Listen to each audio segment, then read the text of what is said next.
네, 짧지만 임팩트 있는 블라인드 뷰 시간 돌아왔습니다. 함께할 두 분 먼저 소개합니다. IS앳 김태성 본부장, 더체험 투자자문 변성중 차장 함께하겠습니다. 어서 오세요. 네, 안녕하세요. 네, 자 그럼 바로 종목 블라인드로 가보겠습니다. 변성중 차장이 준비한 종목 블라인드 공개해 주세요. 핵심 이슈 수혜주 이 종목 중장기 상승 기대. 어떤 종목일지 바로 공개해 보도록 하겠습니다. 블라인드 오픈. 와, 퓨처캠이 이게 아실 거예요. 지난달 저희 용호상박 최다 수익률이 나왔던 종목 중에 하나였었는데 네. 자, 이제 또 올라갈 준비가 됐나 보네요.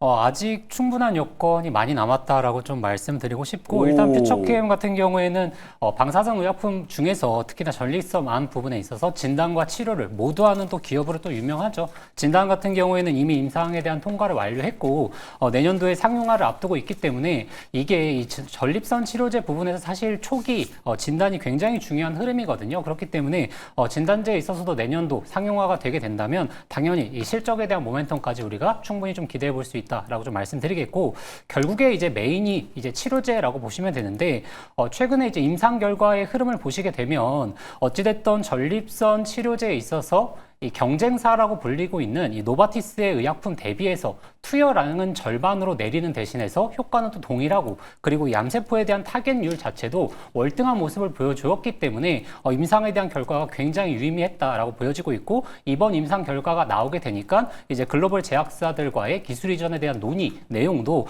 사실 회사 측에서 확인해준 그런 계기를 좀 마련했습니다. 그래서 이제 국내 임상 3상에 대해서까지 우리가 충분히 좀 기대해 보시면서 내년도 있는 미국의 임상 발표까지 이 기대감을 이어간다면 충분하게 현재 구간 대비해서 더욱더 높아질 수 있다라고 보여지고 있고, 그럼 과연 이제 어느 정도까지 올라감이 나올 수 있을까, 이것에 대해서 좀 생각을 해 보셔야 되는데, 오늘 에임드바이오 상장을 하자마자 시가총액 한 2조 8천억 원 달성을 했고, 지금 기술 이전 관련된 논의가 나오는 기업들, 그리고 계약을 체결했던 기업들에 있어서 대부분 이제 시가총액이 최소 1조 5천억 이상은 보여주고 있거든요. 근데 아직까지 퓨처캠 같은 경우에는 시가총액이 7천억, 8천억 원 규모이기 때문에 아직까지 상승 구도는 상당히 많이 남았다. 그리고 기술 이전에 대한 내용이 지금 당장으로 나오진 않겠지만 이 기대감을 이어간다면 충분히 시가총액 1조를 넘는 이런 흐름이 좀 나오지 않을까 좀 기대해 볼 수 있겠습니다. 그래서 이제 가격 전략을 좀 잡아드리자면 1차 목표가로는 42,000원 좀 말씀을 드리겠고, 손절가로는 28,000원 좀 말씀을 드리겠습니다. 네, 알겠습니다. 손절가 28,000원이에요? 27,000원 말씀드리겠습니다. 27,000원이요? 알겠습니다. 퓨처캠까지 이야기 나눠봤습니다. 자, 그럼 이제 김태성 본부장의 종목으로 가보도록 하겠습니다. 종목 블라인드 공개해 주세요. 업종 내 강한 모멘텀 이 종목 주도주 가능성 부각 어떤 종목일지 바로 공개하겠습니다. 블라인드 오픈. ST팜 두 분 다 오늘 제약바이오인데 좀 분야는 다릅니다. CDMO 쪽으로 가는 거예요? 네. 일단 최근에 제약바이오주의 이제 수급 쏠림 현상이 나타나는 부분은 우리가 기대해 볼 필요는 있지 않을까라는 생각이 듭니다. 이제 더욱이 여기에 상승 모멘텀이 좀 붙어 있다라고 하면 충분히 단기적으로도 중장기적으로도 공략이 가능한 기업들이 굉장히 많은데, 제가 오늘 ST팜을 가지고 온 이유는 크게 세 가지입니다. RNA 치료제에 대한 성장 자체 속도가 굉장히 지금 빠르게 붙고 있다라는 거죠. 그리고 이 RNA 치료제 시장이 성장하면 성장할수록 필요한 원료 물질 자체가 올리고핵산이라고 좀 보시면 됩니다. 그런데 이 올리고핵산의 우리나라 점유율 기준으로 보면 ST팜이 1위고요. 전 세계까지 이제 확대를 해서 보면 5손가락 안에 드는 지금 시장 점유율을 가지고 있는 ST팜인데, 지금 여기에 증설 효과까지도 톡톡히 보고 있는 상황이라고 좀 보시면 됩니다. 이미 작년과 재작년에 증자를 통해서 자금을 확보를 했고, 그 자금을 가지고 제2 올리고동 공장을 이제 증설을 했고, 이 부분이 이제 올해 하반기부터 이제 공장이 돌아간다라고 좀 보시면 될 것 같고요. 이렇게 된다라고 하면 mRNA 플랫폼까지의 이제 기술까지 보유를 하고 있어서 기술적으로도 그리고 생산 설비 능력적으로도 ST팜에 대한 관심도는 저는 더욱더 올라갈 가능성이 높다. 그리고 국내에서 생산을 해서 지금 해외에 수출을 하는 많은 기업들 있지 않습니까? 시장 전체적으로 보면 원달러 환율 시장이 굉장히 부담이겠지만 그들의 한해서는 지금 굉장히 좋은 어떤 영업이익률을 기록할 수 있다는 점에서 보면 ST팜도 오늘의 조정을 저는 이용해보자라는 의견 드려보도록 하겠고요. 매매 전략을 좀 말씀드려보면 굉장히 좀 타이트하게 가지고 왔습니다. 가격을. 손절 라인은 10만 원으로 제가 이제 가지고 왔고요. 만약에 10만 원이라는 가격대가 이탈하지 않는다라고 하면 최근에 지금 돌파하려고 무던하게 애쓰는 이 12만 원대를 돌파할 경우 1차적으로는 13만 원이라는 목표가를 잡아드리도록 하겠고요. 13만 원 돌파하실 거래량이 동반이 된다면 저는 그 이상도 바라볼 수 있겠다라는 의견 드리겠습니다. 알겠습니다. ST팜 이야기 나눠봤습니다. 자, 이제 또 가장 중요한 전략으로 가보도록 하겠습니다.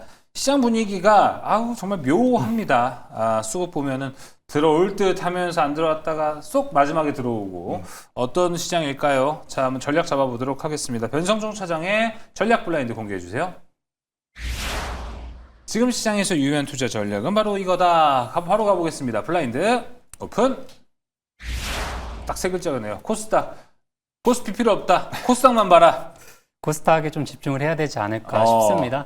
결국에 이제 다음 주에 금리 결정이 있기 때문에 사실 뭐 금리 인하에 대한 확률이 점점 높아지고 있어서 코스닥의 또 정부 정책에 대한 확률까지 좀 맞물리게 된다면 지금 구간에서는 코스피보다 코스닥이 훨씬 더 매력적이다라고 좀 말씀드리겠고, 그리고 저 오늘 뭐 제약바이오를 좀 갖고 온 것처럼 최근에 시장에서 결국에 주도하고 있는 섹터는 전 제약바이오, 그다음에 로봇, 그다음에 상승 구간이 또 나올 때는 또 2차 전지 역시 좀 탄력도 있게 움직이는 모습을 나와주고 있기 때문에 결국에 현재 구간에서는 우리가 연말을 준비하는 자세에서 코스피보다는 코스닥 위주에 좀 집중을 해보시는 걸 좀 말씀드리겠고, 결국에 이제 코스피 기업들의 밸류에이션이 어느 정도 고평가라고 보기보다는 좀 냉정한 평가의 시간이 좀 왔다라고 저는 생각을 하거든요. 그렇기 때문에 결국에 이슈가 몰려있는 코스닥에 지금 단기적으로 좀 집중을 해보시면서 코스피의 숨고르기 이후에 그다음에 어떤 또 주도주들이 탄생할지 이 여부를 판단하신다면 지금 구간에서는 엇박자 타지 않고 잘 매매하실 수 있을 거라 생각을 해서 코스닥 위주로 좀 강조를 드리겠습니다.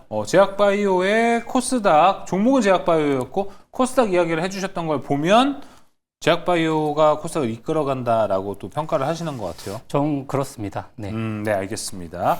자, 그럼 이제 김태성 본부장이 준비한 전략 블라인드로 가보도록 하겠습니다. 블라인드 공개해 주세요. 최적의 투자 전략 바로 이거다. 지금 최적의 투자 전략은 과연 뭘까요? 바로 가보겠습니다. 블라인드 오픈. 무너지지 않는 추세. 자, 지금 이 추세가 무너지면 안 된다. 어떤 기준으로 말씀해 주신 건가요? 일단 지수도 그렇지만 업종별로 여러분들이 지금 굉장히 피로도를 좀 느낄 수밖에 없을 것 같아요. 여기저기서 지수는 괜찮다라고 하는데 내 계좌는 실상 크게 또 변화의 어떤 움직임이 없으신 분들이 많으신 것 같아서 만약 종목군들을 빠르게 컨택을 하시더라도 추세가 무너지지 않는 종목을 저는 선택을 하는 게 유리하다라는 이야기를 좀 드리고 싶습니다.